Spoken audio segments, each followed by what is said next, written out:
Welcome to Wind Down Wednesday. Here are your hosts, Jeffrey Tobias Halter and Amanda Hammett. This is Wind Down Wednesdays, a contemporary midweek discussion on current workplace and marketplace issues with a focus on diversity, inclusion, intersectionality, and equality. And this is always best enjoyed with your favorite wind down beverage of choice. I'm Amanda Hammett, and this is my friend and colleague, Jeffrey Tobias Halter. Hi, everybody, and welcome back to Wind Down Wednesday. I am your host, Amanda Hammett, and I am joined with my favorite co-host ever, well, my only co-host ever, Jeffrey Tobias Halter. Jeffrey, how are you, and what are you drinking in this 2022 today? You know, Amanda, I'm doing great, and it's a chilly 2022 winter day. So I'm actually enjoying a coffee with some delicious Bailey's Irish cream in it. I think it's the perfect thing for winter, a little hot toddy. What about yourself? I thought Jeffrey's going to be so proud of me. I actually brought the bottle today. Nice. A New Zealand Pinot Noir. This is Fifth Ridge. It's a 2017. So it's delicious. I highly recommend it. And of course, I need to get to New Zealand and try it, in its native land. Absolutely. A 2022 goal. Well, we're going to kick off today's show, and I am so honored to introduce a friend and a colleague of mine, Joann S. Lublin. I had the pleasure of meeting Joann at the Catalyst Awards in New York a few years ago, and really a groundbreaking woman. Joann's the author of 2 books about female business leaders. Her latest is Power Moms: How Executive Mothers Navigate Work and Life. And this was published just about a year ago now, February 2021. Her first popular leadership book, Earning It: Hard-Won Lessons from Trailblazing Women at the Top of the Business World, offers unique insights from 52 high-level executive women and the obstacles they've had to overcome. She was a trailblazer. Joann is the former managing news editor of the Wall Street Journal. She created its first career advice column, which she wrote until May 2020. Joann shared the journal's 2003 Pulitzer Prize for stories about corporate scandals. And in 2008, she won the Gerald Loeb Lifetime Achievement Award, the highest accolade in business journalism. And so it's my pleasure to finally get to reconnect with you on our Wind Down Wednesday. Of course, the first question I have to ask is, what is your wind down beverage of choice? Well, neither of what either one of you are drinking. That's I'm fine. a Perrier person. Perrier person. Wonderful. Wonderful. We encourage all types of beverages on our show. Yeah. So, but we're going to jump in right now. And there's so much to cover, so much great data in your book. And I'm a big data guy. Power Women came out about a year ago. And it seems so particularly timely given the realities of COVID and the pressures of working parents. As you researched it and then wrote the book, and even, thinking about today, what were your biggest takeaways? Well, I decided to do Power Moms as a sequel to my first book because that book focused overwhelmingly on women in the boomer generation. All but one of those 52 women in that book were boomers.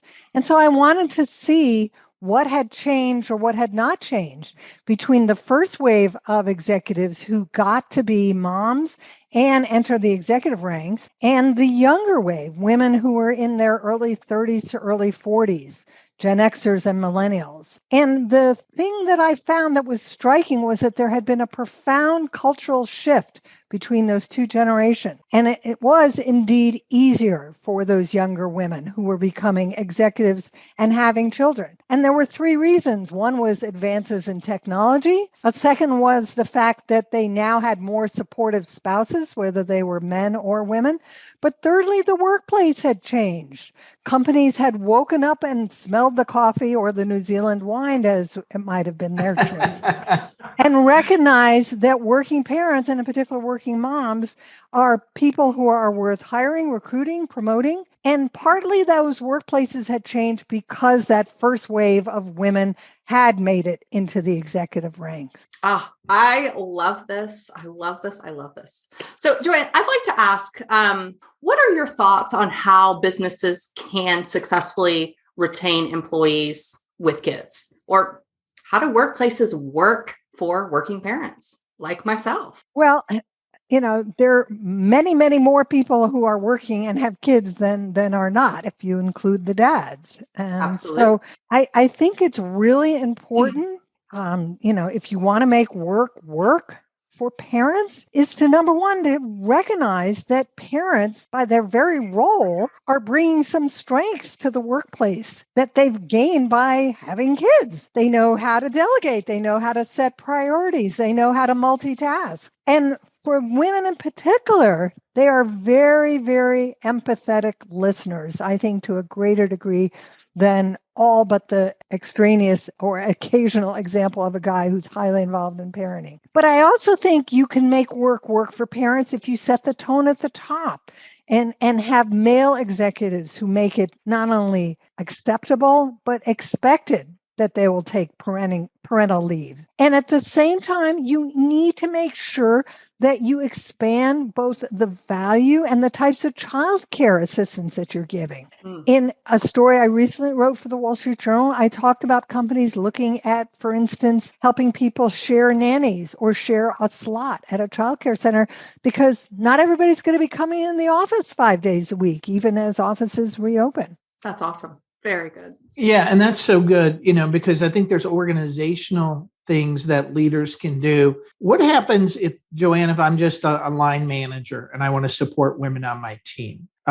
We've got a wide variety of folks who listen to our podcasts. They're not all at the senior level. What's one or two things as a manager, maybe 8 or 10 people, that I can do to be more supportive? Well, I think the most important thing you can do to be a supportive manager is to listen and to frequently ask for feedback from everyone on your team, not just the ones with kids, because everybody's trying to have a personal life outside of work, and everyone's personal needs are constantly changing. And in so doing, you may find out that it's really important for everybody, particularly those who are continuing to work remotely at least part of the time, to have protected time, a slot of a couple hours a day in which you know that you are totally unreachable by work, and let those individual members of your team choose that particular slot. You also should make the whole arrangement of working from home a permanent arrangement, and one in which those who are working remotely part or full-time are not kind of left in the dust when it comes time to assess people's performance. I also think it would be really, really useful if you suggested to your higher-ups in your company that as people take these parental leaves that are hopefully men and women alike, that the company provides you with a pool of money so that you can hire some temporary staff to fill in some of those gaps when people are gone for 4, 5, 6 months. American Express does this, and it's one of the companies I highlight in Power Mom. Absolutely. Such good information here. We should Jeffrey, just take what Joann just said and just play it for people, play it for employees, and play it for managers all around. Well, Joann, thank you so much for being here. Thank you so much for sharing with us today. And for those of you in the audience, you can find Joann's books yourself. The latest one, again, is Power Moms, How Executive Mothers Navigate Work and Life, and the original, Earning It, Hard-Won Lessons from Trailblazing Women, at the top of the business world. So you can find these at any of your favorite booksellers. And of course, you can go check out more about Joann herself at her website, which is joannlublin.com. That's JoannLublin.com. Well, you guys, thanks again for joining us, and we will see you in the very next episode of Wind Down Wednesday. Cheers. Thanks again for joining us for Wind Down Wednesdays, a contemporary midweek discussion on current workplace and marketplace issues with a focus on diversity, inclusion, intersectionality, and equality. I'm Amanda Hammett, and on behalf of myself and Jeffrey Tobias Halter, thanks so much for joining us, and we'll see you in the next episode. Thank you for joining us for Wind Down Wednesday. If you like this episode, please subscribe to receive more episodes straight to your inbox.